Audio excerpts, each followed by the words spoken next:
And to talk more about the latest inflation figures, we have joining us now for a discussion, Professor of Capital Market, Nasarawa State University, Professor Uche Waleke. Many thanks for joining us. Thank you so much. Yeah. All right.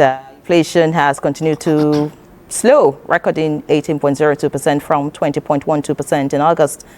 What does this really mean for the economy?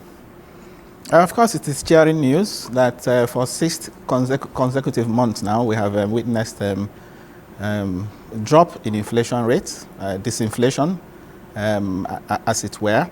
And that's, of course, coming on the back of the harvest season in particular.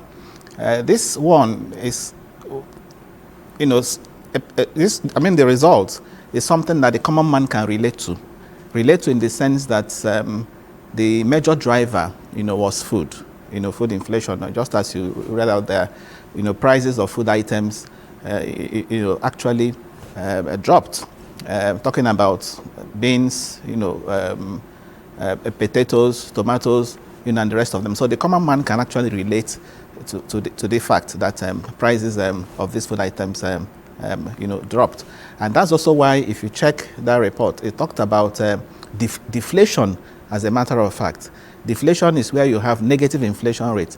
So on a month basis, okay, prices of these food items actually dropped. But what you also saw on a year-on-year basis is a slow rise, in the prices.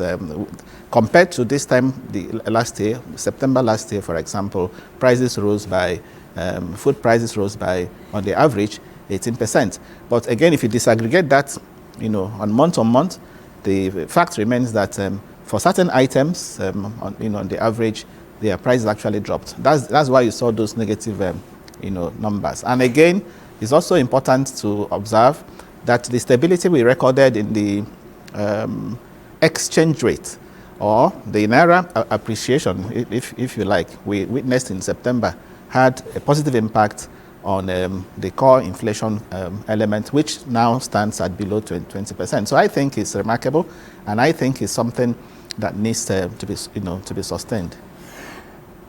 All right, many thanks, Prof. We keep hearing these numbers every time. How does it translate to affordable credits, purchasing power, and improved standard of living?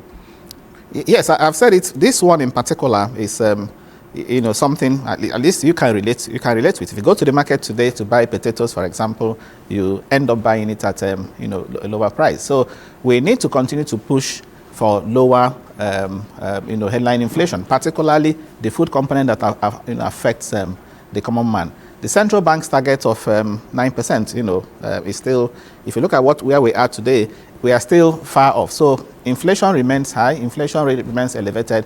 If you check all around us, when I mean all around, in Africa, for example, Nigeria's inflation remains one of the highest, even at 18.02%. Ghana is now having single-digit inflation. South Africa and the rest of them have single-digit inflation. As long as your inflation rate is high, your exchange rate will also be high. And that's also why you notice that, yes, we have witnessed stability in the exchange rate, but it has remained really sticky, downwards. And that's also because of inflation. If we're able to subdue inflation, significantly, particularly to single-digit level, you can bet that the naira will appreciate. You can bet that exchange rate will, will drop, and then the common man will begin to feel the impact of some of these positive macro numbers, that we're beginning to have. All right. Many thanks, Prof. Very interesting, I must say. I'm excited about what you have said, and of course, Nigerians hope that the figures will continue to decrease. Looks like my colleague Benny would have a question for you before he takes up the business news. Benny.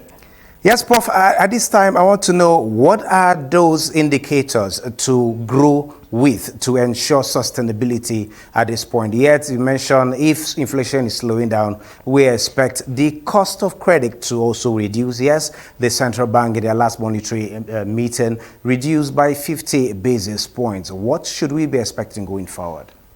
Yes, of course, if we have this experience by October, I am pretty sure the central bank will find more reason to further reduce the monetary policy rate. But talking about sustainability, the structural factors, are still there.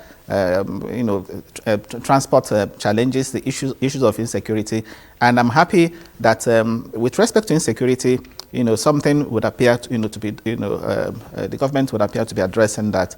The issue of forest guards, I'm sure we go a long way to, handle that. And I'm also happy to note that currently the president is in Rome, involved in a high-level discussion on the fight against, terrorism, particularly with respect to West Africa. So I think going forward, all of this will, rub off positively on the inflation challenge that we have in this country.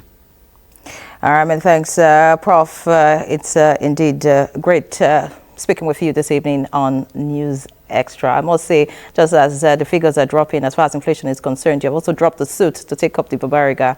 Nice to see. Thank you.